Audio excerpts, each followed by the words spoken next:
Selamat malam, selamat datang di Konspirasi Prabu. Beberapa hari ini kita melihat bahwa Bali sempat ramai diperbincangkan oleh netizen karena ada banyak hal. Yang pertama adalah tingkah turis asing yang viral di media sosial. Ada juga isu perpolitikan terkait dengan nama favorit yang masuk ke bursa Cawapres Pemilu 2024. Topik ini lekat dengan satu sosok, saya mungkin ingin bilang sahabat saya. The one and only nih, Bang Sandiaga Uno. Selamat malam, Mas Menteri. Sahabat atau baraya nih? Baraya dong. Baraya. Selamat malam, Assalamualaikum warahmatullahi wabarakatuh. Karena ini bulan puasa, saya gak akan nantangin push up. Aduh. Soalnya lagi lemes nih kita. Ini kan baru buka kita. Baru buka. Baik, gimana kabar, Sehat, Mas Menteri? alhamdulillah, mengucap syukur dan senang banget kalau selalu diajak ngobrol sama Konspirasi Prabu. Tapi kali ini belum siapin pantun, Belum. Jadi jangan pantun ya. Takut Ganti nggak- setting, ganti setting. Karena setiap kali ada konspirasi selalu ada solusi. Wah, Iya. asik. Masuk itu barang. Chief, kita mau ngobrol banyak hal ya selama 1 jam ke depan tentang berbagai hal yang saya pikir lekat dengan sosok Mas Menteri Sandi gitu. Yang pertama barangkali karena ya kita masih ngomongin pariwisata, yang lagi rame ini kan ada banyaknya turis asing yang apa disebutnya ya nakal gitu ya, yang tidak mengindahkan etika atau budaya begitu di Bali dan kemudian viral di mana-mana. Saya yakin juga viralnya ini bukan hanya di Indonesia tapi juga masuk ke luar negeri ya, yang kurang banyak akan mempengaruhi persepsi bagaimana dunia melihat Indonesia, melihat Bali. Tanggapan dari Mas Menteri gimana? Ini negara hukum. Indonesia ini negara hukum dan kita telah dan akan terus mensosialisasikan hukum-hukum yang berlaku di Indonesia. Baik wisatawan mancanegara itu masuk ke Indonesia melalui peruntukan kunjungannya seperti apa, kan itu ada visanya, sampai perilaku mereka di sini dan mereka kembali ke tanah air mereka, dan itu akan kita terus lakukan active engagement. Kita akan melakukan secara masif sosialisasi dan juga do's and don'ts para wisatawan yang hadir di Indonesia. Dan bagi wisatawan yang melanggar hukum dan mereka melanggar hukum itu walaupun sudah mengetahui hukumnya, ya tentunya harus disanksi tegas. Dan kita harus memberikan kebijaksanaan yang lugas bahwa ini negara hukum, mereka harus patuh terhadap bukan hanya hukum Indonesia yang berlaku di tempat mereka berada, tapi juga norma-norma adat istiadat dan kearifan lokal. Dan kita harus tegas untuk melakukan penindakan, pengawasan dan penindakan, karena justru dari jumlah wisatawan mancanegara yang masuk ke Indonesia total, alhamdulillah tahun lalu itu melampaui target secara signifikan. Targetnya kan 3,6. Saya cerita terakhir di Konspirasi Prabu, kita naik signifikan ke 5,5 juta. Dari indeks pariwisata kita juga kita melompat melewati Thailand, Malaysia, Vietnam, dan Filipina. Nah, untuk memberikan satu sinyal yang kuat kepada dunia pariwisata dan kepada baik yang Nusantara maupun mancanegara, kita harus tegas menindak mereka, termasuk saya kemarin berkoordinasi dengan Pak Dirjen Imigrasi untuk tidak segan-segan jika memang sanksinya demikian adalah mendeportasi. Dan kalau kerap mereka melakukan kesalahan yang sama, ya tentunya memasukkan mereka di daftar hitam, blacklist. Jadi itu yang ingin kami sampaikan. Tapi dari segi jumlahnya, pelanggaran hukum oleh wisatawan ini sangat-sangat kecil dibandingkan dengan jumlah wisatawan mancanegara yang masuk ke Indonesia 5,5 juta di tahun lalu, dan tahun ini diprediksi di angka 7,4 juta di batas optimis. jumlah wisatawan yang akan hadir. Dan ini sangat diperlukan untuk kebangkitan pariwisata kita, bergeraknya ekonomi lokal, terbukanya peluang usaha, dan yang terpenting 2024 ini kita mentargetkan 4,4 juta lapangan kerja baru yang dari pariwisata. Lahirkan oleh sektor pariwisata dan ekonomi kreatif. Mungkin karena rame kali ya Chief ya, masuk ke sosial media seperti TikTok, Instagram, YouTube, dan seterusnya. Lalu diamplifikasi juga oleh media, sehingga kesan yang ditangkap banyak sekali turis asing yang melakukan tindakan seperti itu.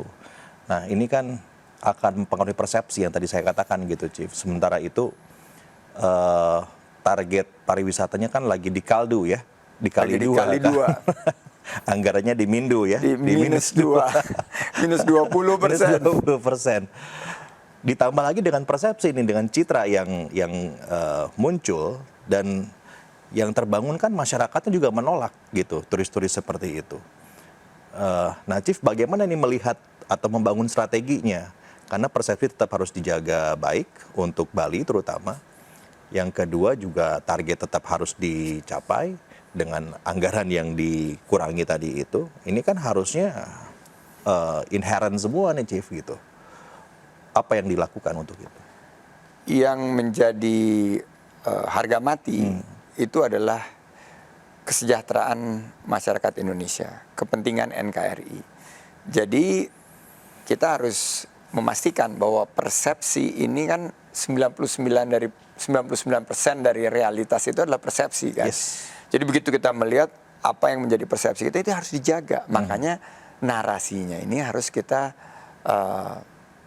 pelihara dan kita kawal momentum optimisme, pesan-pesan yang positif, yang memperlihatkan Indonesia ini memiliki keindahan alam, keragaman budaya, menggelar karpet merah untuk wisatawan mancanegara, tapi dalam bingkai pariwisata yang berkualitas dan berkelanjutan. Jadi ini persepsi yang terus kita bangun, bahwa kita tegas untuk wisatawan yang melanggar hukum, tapi kita untuk wisatawan yang mayoritas, yang 99,9% ini adalah mereka yang memang tinggalnya lama di suatu lokasi, destinasi, spendingnya banyak.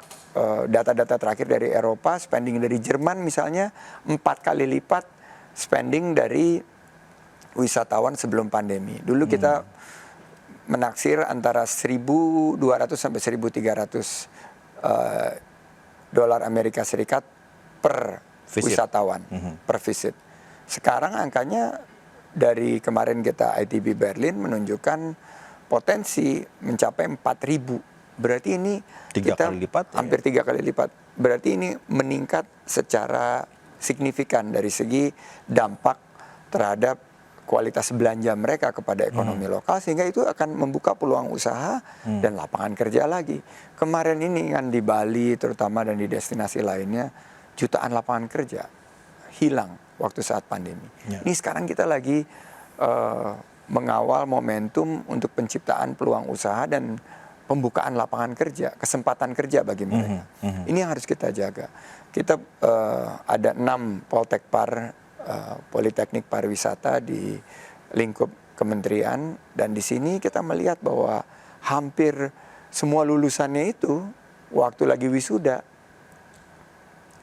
sekitar 30% aja yang datang, karena yang 70% itu udah kerja.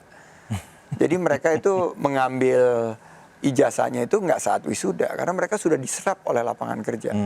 Nah, momentum ini yang harus kita kawal. Dan kita betul-betul bersyukur Indonesia memiliki karunia keindahan alam dan cocok banget dengan tren pemulihan yang lebih mengarah kepada pariwisata berbasis alam, ekoturism. Juga Indonesia memiliki keragaman budaya, event-event berkualitas, dan ini yang akan menarik kunjungan wisatawan mancanegara dan bergeraknya wisatawan Nusantara. Target wisatawan Nusantara juga bukan kaleng-kaleng, Bro Prabu. 1,4 miliar pergerakan wisatawan Nusantara. Berarti dengan 200 juta yang memang bisa bergerak populasi kita, itu 7 kali dalam setahun mereka harus healing. Mereka harus bergerak. Mereka dari satu kabupaten ke kabupaten lainnya mereka harus mulai dari desa wisata, taman rekreasi, sentra ekonomi kreatif, itu yang sedang kita pacu dengan beberapa terobosan. Ada mendorong Harpitnas menjadi cuti bersama. Ini kita alhamdulillah sudah dapat 2 kemarin, pertama waktu Imlek, kemarin waktu Nyepi. Kita berharap ada paling nggak 2 atau mudah-mudahan 3 lagi Harpitnas yang jadi cuti bersama. Jadi kalau misalnya terbangun ya persepsi begini, Mas Menteri, bahwa kenapa saya masih bicara Bali nih, di Bali itu muncul ya peristiwa seperti kemarin itu dikarenakan terlalu murah gitu wisata di Bali itu, sehingga yang datang itu ya turis-turis yang spendingnya nggak banyak ya, dan juga itu kan biasanya mirroring dengan perilaku juga, dengan pendidikan juga dan seterusnya, sehingga akhirnya kualitasnya turun. Itu terbantahkan dong ya kalau begitu, Ci. Sangat terbantahkan, dan saya pertama ingin berterima kasih kepada para netizen yang budiman. Karena dengan amplifikasinya yang sangat luar biasa dan inovasinya, mengambil angle, itu gambar-gambarnya itu mereka mungkin punya teknik fotografi yang bagus ya, jago-jago loh ngambil-ngambilnya gitu. Saya salut gitu loh, yang bule marah-marah di atas motor. Dan dapat aja gitu. Lagi berdebat sama polisi, sama pecalang gitu. Dan kalau kita bicara kan pariwisata Indonesia masih tumpuannya itu 50% lebih Bali kan. Jadi itu kan jadi satu corong yang sangat membantu kita dalam menegakkan aturan kan, bahwa masyarakat nggak menerima nih perilaku seperti ini. Jadi saya terima kasih banget sama para netizen. Ada beberapa netizen yang sangat aktif, dan ada satu juga yang kemarin kayaknya orang Itali tapi berbahasa Indonesianya bagus banget gitu loh. Cerita mengenai Bali itu harus diposisikan sebagai destinasi yang lebih berkualitas. Saya sepakat, walaupun menurut saya beberapa kutipan dia itu data-datanya perlu kita koreksi, karena memang yang menjadi menarik dari Bali itu adalah budayanya kan. Jadi selain keindahan alam, pariwisata di Bali itu berbasis budaya. Jadi ini budaya yang harus kita jaga. Dan kalau budayanya Bali itu adalah budaya yang ramah tamah, budaya yang dia mengutip nasi jinggo Rp5.000, ya itulah Bali. Ada setiap kalangan lapisan masyarakat itu ada produk wisatanya. Ada yang desa wisata, yang suka ke desa wisata itu ya wisata. Mungkin dibilang ya ini kan murah. Ya iya, tapi kualitasnya tinggi, karena orang yang berwisata di desa wisata itu adalah mereka yang menghargai adat dan budaya, mereka yang menghargai kelestarian lingkungan. Ada dari sebagian dari mereka yang membersihkan sungai, ada yang membangun jembatan. Itu wisatawan-wisatawan era baru yang sangat environmentally conscious, sangat peduli terhadap lingkungan mereka. Ya, mereka bukan yang spending besar-besaran di beach club, enggak, tapi mereka berkualitas. Ada yang mereka belajar tentang kebudayaan Bali, tentang ada yang tari, yoga juga, ada yang yoga dan lain kan? sebagainya. Itu kan kita harus segmentasi mana yang cocok untuk pasar. Karena di Bali tertentu. semua segmen pariwisata semua itu ada. Dari yang murah sampai yang paling mahal. Yang paling mahal yang mau $5.000 per malam lebih juga ada juga gitu. Jadi menurut saya kita harus ambil dalam konteks yang proporsional. Dan saya terima kasih, ini mengingatkan kita, dan ini sudah sesuai dan sejalan dengan arah pembangunan pariwisata kita yang memang mengarah kepada kualitas dan keberlanjutan, quality and sustainability. Siap. Kita beralih ke topik yang lain nih, Mas Menteri. Saya sedikit ingin bicara tentang laporan LHKPN-nya Mas Menteri yang kemarin menempatkan Mas Menteri sebagai pejabat terkaya di seluruh antero Indonesia. Saya bacanya, wah luar biasa ini Mas Menteri. Gimana Mas Menteri rasanya jadi pejabat paling kaya? Itu kalau saya di sekolahan biasanya ya, kalau ada apa itu kan suka ceng-cengan tuh teman. Waduh banyak duit nih, banyak duit nih. Ini kalau di kabinet jangan-jangan gitu juga menteri-menteri. Waduh menteri paling kaya, menteri paling kaya. Sama aja. Kayak orang pakai sepatu baru gitu kalau sekolah diinjek-injek gitu. Kalau pakai sepatu baru. Ya tentunya ini ada tanggung jawab ya. Karena waktu saya masuk ke ranah publik, mengambil keputusan, mengambil pilihan menjadi pelayan publik, menjadi kader partai politik, itu saya sudah membayangkan gitu kan kewajiban tiap tahun jika mendapatkan amanah sebagai pejabat negara itu kan harus melaporkan LHKPN, dan itu saya menyiapkan tim keuangan untuk betul-betul merapihkan dan memastikan bahwa kita tepat waktu dan juga tepat ukuran dalam kita melaporkan kewajiban ini setiap tahun di akhir Maret, 31 Maret. Dan karena saya waktu bergerak menjadi pelayan publik, aktivitas bisnis saya kan Tetap berhenti. berjalan. Oh, berhenti. Berhenti dari segi pribadi, saya tidak lagi maksudnya Mas Menteri sudah tidak lagi aktif di sana. Aktif dalam bisnis. Jadi kegiatan bisnis saya itu berhenti. Bisnis yang saya bangun ya jalan terus. Dan saya sangat bersyukur, alhamdulillah anak-anak muda sekarang yang menjadi profesional, menjadi pimpinan dari unit-unit usaha ini terus berkreasi, berinovasi, dan akhirnya menghasilkan, karena perusahaannya sudah tercatat di bursa saham, terutama bursa efek Indonesia, itu tentunya mengalami peningkatan. Dan itu yang tercatat secara otomatis.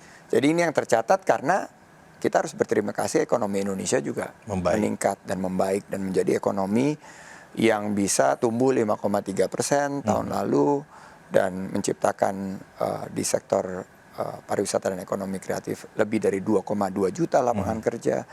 Berarti ini akan secara otomatis, secara natural juga mengangkat nilai portofolio dan LHKPN yang harus saya serahkan ke KPK.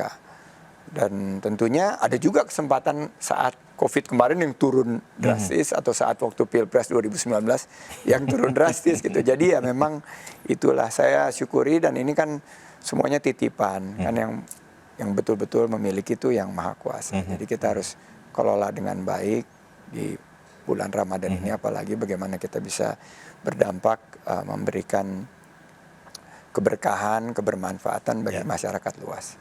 Tapi ini contoh yang bagus nih kawan-kawan semua. Kayaknya nggak kaleng-kaleng, 10T ya, kalau tidak salah ya Mas Menteri ya. Kira-kira. Tapi nggak flexing. Sekarang kan lagi rame nih flexing nih pejabat-pejabat ini. Sepatu. Coba kita taksir deh harganya dari atas, dari bawah ke atas berapa? Ini sepatu berapa nih sepatu? Ini sepatu 910, ini buatan Indonesia ya. Lokal ya? Ya lokal ini. Lokal tuh. Ini celana Mbak Nur yang beliin. Ini blazer merek sendiri. Kacamata juga lokal. Paling jam aja nih buat lari yang paling mahal. Ini jam ini belum ada di sini soalnya yang buat yang bisa ngukur itu juga ya. Ngukur jantung sama ngukur VO2 max. Itu penting. buat seusia kita penting. Tapi ada pesan nggak? Ini penting juga nih Mas Menteri. Maksudnya ya Mas Menteri kan everybody knows lah, termasuk orang yang sukses dan juga ya kaya, ya rich gitu kan. Tapi Anda tidak melakukan flexing itu ya dalam tanda kutip. Saya tahu mobil sehari-harinya beliau, kalau tidak mobil listrik itu yang sekarang memang digalakkan oleh pemerintah, adalah mobil Innova kan, kemana-mana ya, pakai kijang. Kemudian juga saya sempat main ke rumahnya, ya di rumahnya pun mobilnya ya maksudnya normal ya Chief ya, tidak ada yang bagaimana gitu kan. Nyaman lah. Nyaman.